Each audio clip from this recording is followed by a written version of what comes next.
2026లో చరిత్రలోనే అతిపెద్ద market crash వస్తుందా? ప్రముఖ ఆర్థిక రచయిత రాబర్ట్ కియోసాని చేసిన ఈ హెచ్చరిక ఇప్పుడు వైరల్ అవుతోంది. కానీ ఆయన గత అంచనాలు నిజమయ్యాయా? అసలు విషయం ఏంటో చూద్దాం. ప్రపంచ ఆర్థిక వ్యవస్థపై రాబర్ట్ కియోసాని చేసిన తాజా వ్యాఖ్యలు ఇప్పుడు చర్చనీయాంశంగా మారాయి. 2026లో భారీ మార్కెట్ క్రాష్ వచ్చే అవకాశం ఉందని ఆయన హెచ్చరిస్తున్నారు.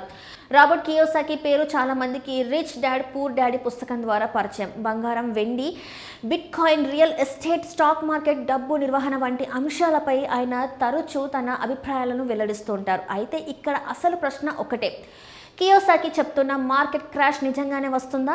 ఎందుకంటే ఆయన గతంలో కూడా మార్కెట్లపై ఇలాంటి హెచ్చరికలు చాలాసార్లు చేశారు. 2018లో భారీ మార్కెట్ పతనం వస్తుందని ఆయన పేర్కొన్నారు.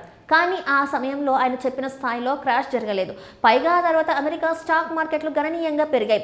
2020-2021 సమయంలో కూడా మార్కెట్ పతనంపై ఆయన హెచ్చరికలు చేశారు.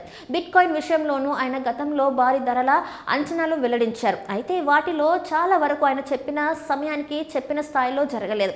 అందుకే ఇప్పుడు 2026 మార్కెట్ క్రాష్ హెచ్చరికపై కూడా చాలా మంది ప్రశ్నిస్తున్నారు. మరి కియోసాకి ఎందుకు ఇలాంటి హెచ్చరికలు చేస్తున్నారు? ఆయన దృష్టిలో సమస్య కేవలం స్టాక్ మార్కెట్లోని రోజువారీ హెచ్చుతగ్గులు కాదు.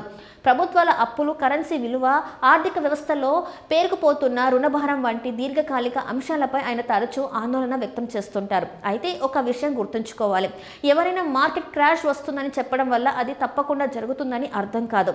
మార్కెట్లను ప్రభావితం చేసే అంశాలు చాలా ఉన్నాయి. వడ్డీ రేట్లు, ద్రవ్యోల్బణం, కంపెనీల లాభాలు, ఆర్థిక వృద్ధి, ప్రభుత్వ విధానాలు, అంతర్జాతీయ ప్రమాణాలు ఇవన్నీ మార్కెట్ కదలికలను ప్రభావితం చేయగలవు. అందుకే కియోసాకి వ్యాఖ్యలను ఒక హెచ్చరిక లేదా వ్యక్తిగత అభిప్రాయంగా చూడడం మంచిది. దాని ఆధారంగా చేసుకొని వెంటనే పెట్టుబడి నిర్ణయాలు తీసుకోవడం సరైన విధానం కాదు.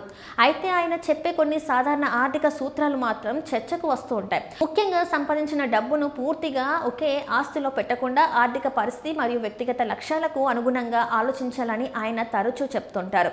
బంగారం, వెండి, రియల్ ఎస్టేట్, బిట్ కాయిన్ లేదా స్టాక్ మార్కెట్ ఏ పెట్టుబడికైనా రిస్క్ ఉంటుంది. కాబట్టి ఒకరు చెప్పారని మాత్రమే పెట్టుబడి పెట్టకుండా మన ఆదాయం, ఖర్చులు, అప్పులు, పెట్టుబడి లక్ష్యాలు, రిస్క్ తీసుకునే సామర్థ్యాన్ని పరిగణలోకి తీసుకోవాలి. చివరిగా 2026లో నిజంగానే చరిత్రలో అతిపెద్ద మార్కెట్ క్రాష్ వస్తుందా అనేది ఇప్పుడు ఖచ్చితంగా చెప్పడం సాధ్యం కాదు.